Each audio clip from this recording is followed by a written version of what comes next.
Okay, we're in St. Ignace. We're on US 2 headed east. We're about to get onto 75 South, which will take us across the Mackinac Bridge. The Mackinac Bridge will connect the upper peninsula to the lower peninsula of Michigan. Michigan, of course, is made up of two peninsulas. The lower peninsula looks like this.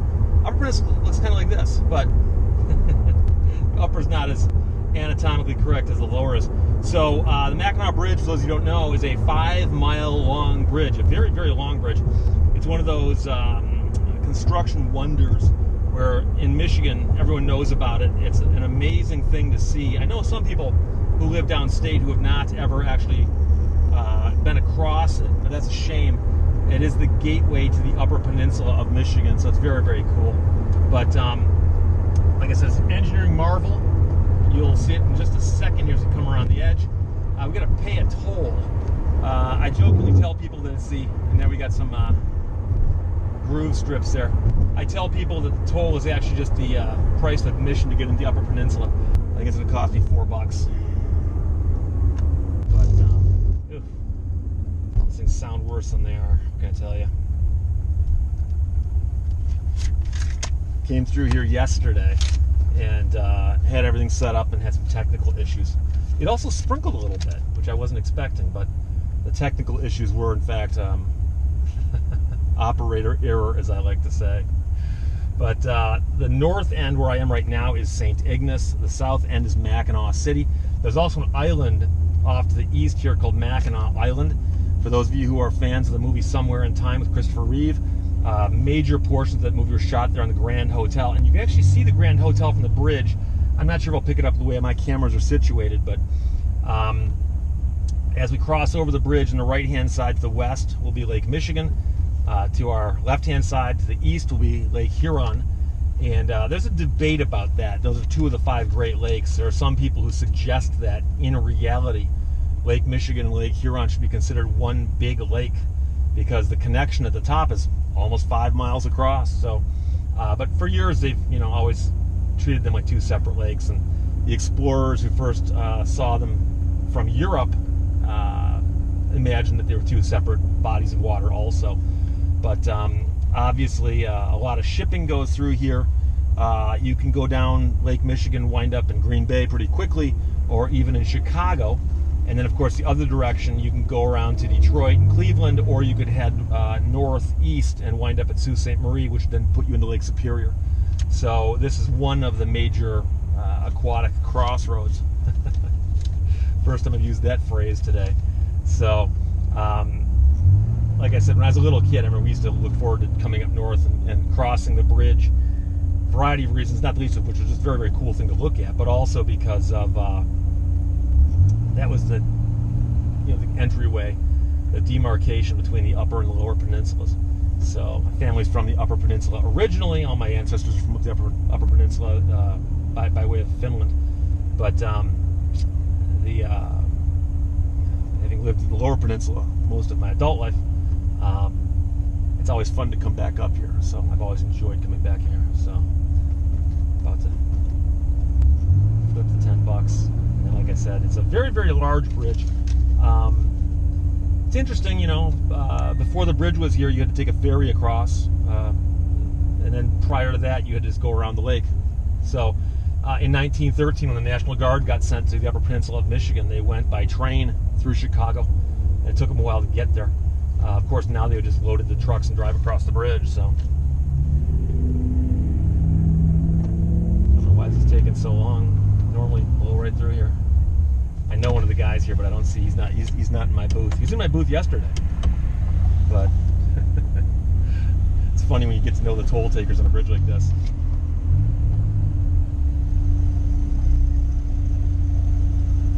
You can also get a pass for the people who live in the area and cross the bridge quite a bit.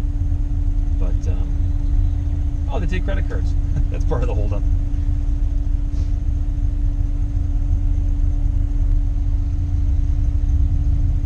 I've seen photographs of before the bridge where they were actually for like deer hunting season when cars were lined up for miles to get onto the ferry.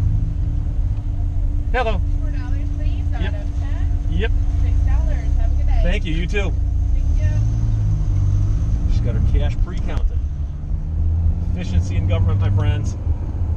when they built the bridge, they promised us they were going to stop charging tolls once the bridge got paid off. But you know how the government is; they never stop taking your money. But I don't mind a couple bucks here and there. What are you going to do?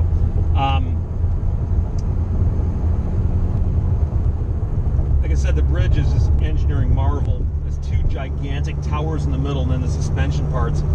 All the suspension stuff, the cables and so on, you'll see it's green and it's painted.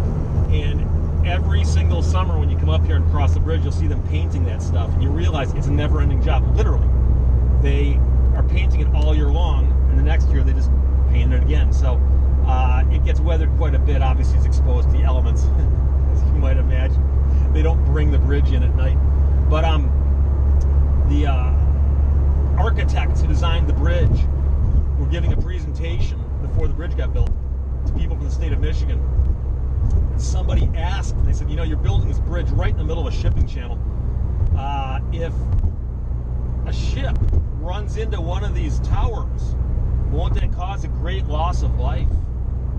And the architect said, sadly it will, yes. And then they said, well, what about the people on the boat? And he goes, oh no, that's what I'm talking about. He said, it won't hurt the bridge. So the bridge is quite sturdy.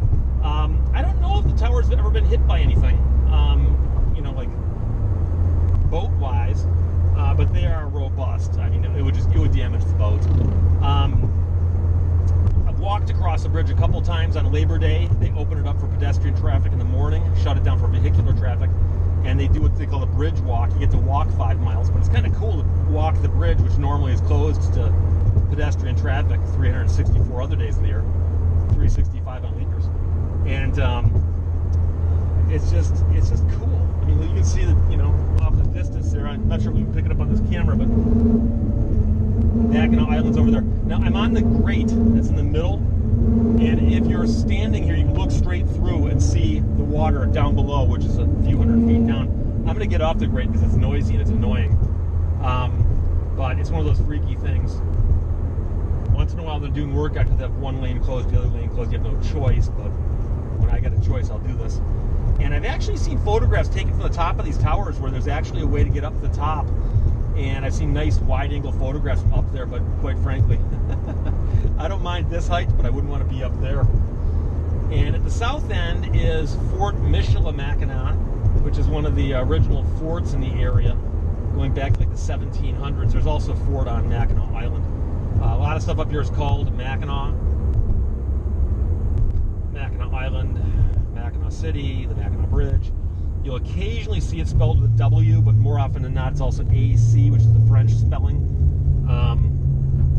I can't keep track of which ones are which without looking it up, so I'll make sure I get the title right of the video, but that's about it. And like I said, the noise right now is we're on the grate, and you can look straight down and see the water way down below. And there's a bit of controversy right now because there's a pipeline that runs underneath the Straits of Mackinac here where they run oil through, and there's a big debate about whether they should enlarge that or abolish it or move it or whatever. And it's one of those things where there haven't been any problems yet, but if there was a problem, it could be a catastrophe. So that's the thing, is what are the odds of that becoming a problem? So they're down here, like I said, seaway painting.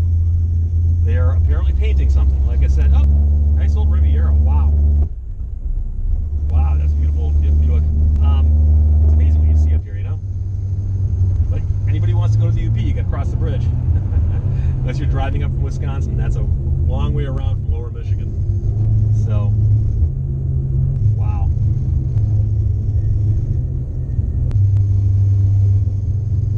And then once you're at the other end of the bridge, you're on I-75 pointed south, and you just floor it. But stay within the speed limits, of course, and drive safe. And don't drink and drive.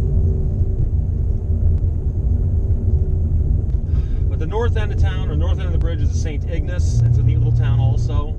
A lot of history to it. As you can imagine, in the days of the explorers and so on, the tips of the peninsula would be places where a lot of the trading would be done, a lot of meeting places as a landmark, and so on. And so a lot of the early trappers would meet and conduct their commerce either Mackinac City, St. Ignace are out on Mackinac Island. So now we're on the downslope, but the other side, off in the distance, we can see some windmills that are not turning today. I'm not quite sure if it's just because the wind is so light or if they're not working for some odd reason. And then there are some beaches down here at the north end of Lower Peninsula, Mackinac City. And I am going to bail off someplace up here so I can remove my cameras before I get on the road. But strangely enough, over the years, 2 cars that we know of have gone off the edge of the bridge. One was a Yugo that got blown over the edge in a really bad storm. And sometimes you'll actually see signs as you approach the bridge saying, you know, trucks, RVs must maintain below a certain speed. Sometimes they keep them off the bridge entirely because, you know, the trucks don't have a real good profile. But the Yugo that got blown off, obviously a small car. And then another one was an SUV, and they're not quite sure what led to it going off the edge. So, hate to speculate, I wasn't there. But it'd be a long way down, and obviously if you were in a car and went off the bridge, you would not survive. So, and here we go, Colonial Mission Mackinac. Colonial Mission Mackinac. Say that 3 times fast. Wilderness State Park is off this direction also. So I'm going to bail off here. I'm going to sign off. Thank you very much. Talk to you later. Bye-bye.